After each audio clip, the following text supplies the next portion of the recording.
എനിക്ക് മുംബൈയിൽ വന്നിട്ട് ഇത്രയും ഒരു വേസ്റ്റ് എക്സ്പീരിയൻസ് എന്റെ ലൈഫിൽ ഉണ്ടായിട്ടില്ല, അതും ഇവിടുത്തെ മലയാളികളെ കൊണ്ട്. ഈ മങ്ങിയിട്ട ആളും ഇയാളും കൂടെ 3 മണിക്കൂറായിട്ട് ഞങ്ങൾ കണ്ടിന്യൂസ്ലി ഫോളോ ചെയ്തോണ്ടിരിക്കുന്നു. ഞാനും എന്റെ ഫ്രണ്ട് ഒരു വൈകുന്നേരം ഒക്കെ ആയപ്പോ ഒരു പാനിപൂരി കഴിക്കാൻ വേണ്ടി പോയത്. അവിടെ വെച്ച് തൊട്ടേ ചേട്ടന്മാര് നമ്മളെ പിന്നാലെ. ആദ്യം നമ്മൾ വലിയ കാര്യമാക്കിയിട്ടുണ്ടായിരുന്നില്ല, പക്ഷെ നമ്മൾ കേക്ക് വാങ്ങാൻ വേണ്ടി പോയപ്പോ അവിടെയും നമ്മുടെ പിന്നാലെ വന്നിട്ട് പിന്നാലെ വരല് മാത്രമല്ല, അത്രയും മോശമായിട്ടുള്ള രീതിക്കാണ് നമ്മുടെ അടുത്ത് പെരുമാറി. കള്ളു കുടിച്ചു എന്ന് പറഞ്ഞ് അതിന്റെ ഇത് തീർക്കേണ്ടത് റോട്ടിൽ കൂടെ നടക്കുന്ന പെൺകുട്ടികളുടെ അടുത്തല്ല.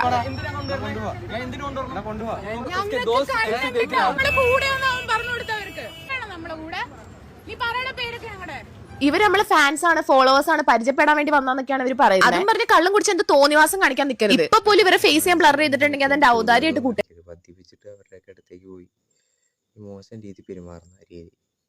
നിങ്ങളിപ്പോ ഒരു ഉദാഹരണം പറയുവാണെങ്കിൽ നമ്പർ 20 മെദ്രാസ് മെയിൽ എന്ന് പറഞ്ഞ സിനിമയിൽ അതിനകത്ത് ലാലേട്ടൻ കള്ളു കുടിച്ചിട്ട് മമ്മൂക്ക എന്നാണ്, അതേ മമ്മൂക്കയൊക്കെ ആയിട്ട് തന്നെയാണ് അതിനകത്ത് അഭിനയിക്കുന്നത്. അപ്പോൾ ആ കള്ളു കുടിച്ച് പെരുമാറുന്നുണ്ട്. ഒരു പക്ഷേ ആ സിനിമയുടെ ഷൂട്ടിങ്ങിന് വേണ്ടി മാത്രം അയാൾ പെരുമാറിയതായിരിക്കാം. പക്ഷേ റിയൽ ലൈഫിൽ അങ്ങനെ ഒരു കള്ളു കുടിച്ചിട്ട് മമ്മൂക്കയുടെ മുഖത്ത് അടുത്ത് പോയി ഇരിക്കാൻ മമ്മൂക്ക സമ്മതിക്കും ഇല്ല. അതുപോലെ തന്നെ ഫാൻസൊക്കെയാണ്, പ്രത്യേകിച്ച് ഈ പെണ്ണൊക്കെയാണെന്ന് വരുന്ന കഴിയുമ്പോൾ ഈ കള്ളു കുടിച്ചിട്ട് അവരൊക്കെ അടുത്ത് പോയിട്ട് മലയാളികളെ കൊണ്ട് പറയിപ്പിക്കാൻ നിൽക്കും. ഫാൻസാന്ന് ഒരാൾക്ക് ഡിസ്റ്റർബൻ്റാണ് അത്. ആർക്കൊന്നും ഫേമസ് ആയതല്ല പെൺകുട്ടി, ഇത്ര വല്ല ഇൻസ്റ്റാഗ്രാമിൽ പോപ്പുലർ ആയതായിരുന്നു കൊണ്ടല്ല.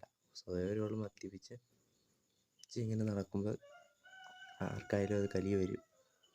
അപ്പോൾ അതൊന്നും അങ്ങനത്തെ കാര്യങ്ങളൊന്നും ചെയ്യാണ്ടിരിക്കുക. നിങ്ങൾക്ക് ഫോട്ടോ എടുക്കണതിന് ആ കുട്ടി കുഴപ്പമൊന്നുമില്ല, പക്ഷേ കള്ളു കുടിച്ചിട്ട് എപ്പോഴും കിടന്ന് ഈ രീതിയിൽ അടുത്ത് പെരുമാറുന്നതൊന്നും ആർക്കും ഇഷ്ടപ്പെടില്ല.